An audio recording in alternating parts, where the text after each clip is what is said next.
Now, you are, I'm told, director of the farm. What is a director of the farm? Well, I'm the one who pretends he knows something, but look after all the people who do know something. Are you in charge of harvesting? Does that come under your remit? The whole thing, particularly at this time of year, the farm's centred around harvesting.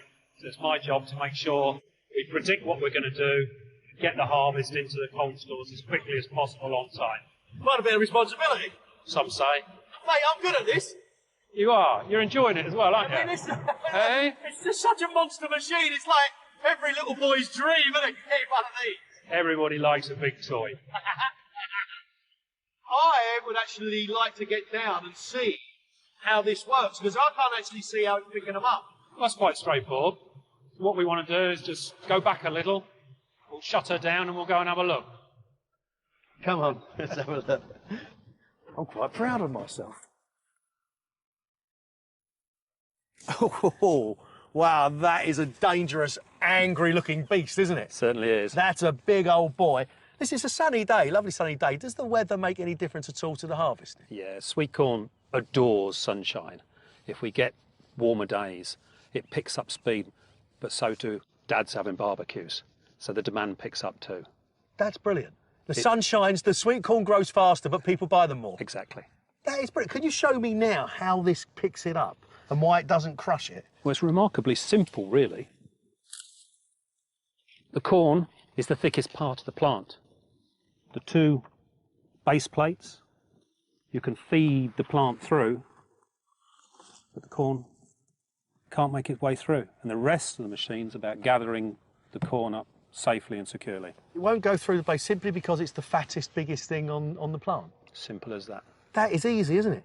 The best things are the simple things. Most certainly are. Well, I found out how you get the corn cobs out of the ground. Now, Philippa is in a factory to find out what happens to them next. In here, it's like Willy Wonka's chocolate factory, but for vegetables. As the harvest is going on, all the veg that are leaving the fields come here to be offloaded and processed. And I can see the sweet corn that we saw being picked coming out of the trucks currently. Absolutely tons of it. So, let's take a look inside.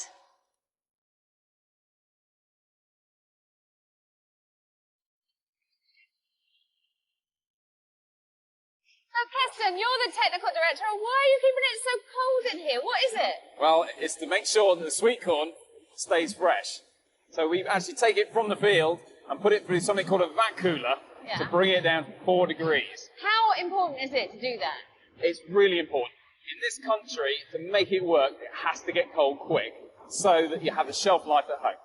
So, at this time of year, peak harvest, how many cobs are coming through here? So nearly 1 million cobs a day will be coming through this factory. And how many boxes is that? How does that translate? You can see there's quite a lot of boxes around here. This actually means that this store will empty and fill again in 1 day.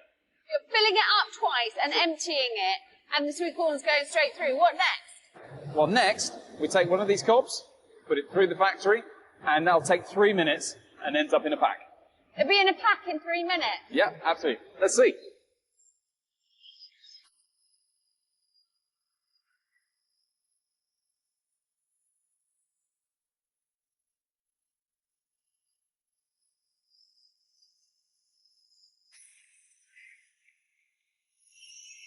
What's all this then? Well, this is actually all the stuff that comes off the sweet corn when we chop it. So we chop the top and the bottom off, take all the husk, and that's it. But wait! Some of this looks perfectly good. Is this all waste? It's not waste to us.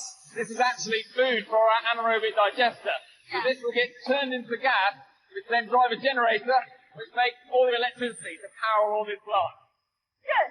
That's hate waste.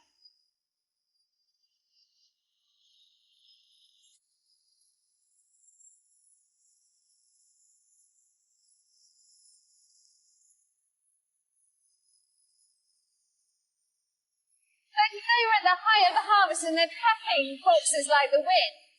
But that's understandable. You've got so much sweet corn to get in. But what about the rest of the year? Fortunately, people still like to eat sweet corn all the way through the year. So when you invest in a facility as big as this, it's really important that we grow it. And obviously we can't keep growing in Great Britain. So we moved to our own farms in Senegal. So that's exactly where we sent our harvest cameras. 50 miles south of the Sahara, Peter and his team are using space-age technology and the secrets they learnt back in Britain to plug the winter supply gap by growing sweet corn in the sandy soils of Senegal. Because when British bird life flies south for the winter, so do Barfoots of Botley. The basic ingredient for growing sweet corn is sunshine, light and water. And here, there's plenty of water, thanks to the mighty Senegal River. 1,000 miles long and a mile wide, and fed by the mountains of Mali to the east. The problem is getting a constant supply of fresh water onto the sunburnt land. The soil is sand, which is just like the beach at home in the UK. 24-hour-a-day pumps deliver water to the crops along huge irrigation pivots. It enables the water to be irrigated in a very efficient process.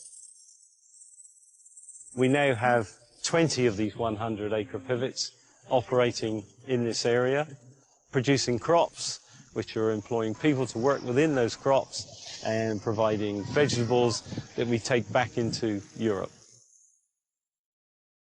Despite the cutting-edge technology used to grow the crop, all 600 hectares are harvested completely by hand by 1,000 local people. The cobs are chilled to 4 degrees centigrade as quickly as possible to lock in their flavour. It keeps them fresh for their 6-day journey as they're shipped back to the UK.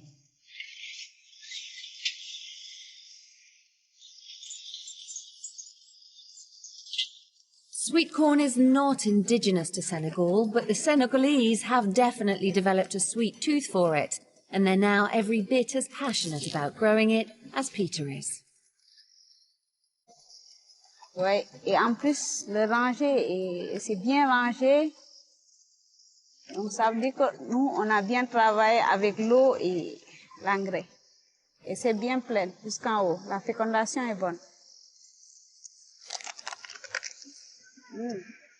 Good.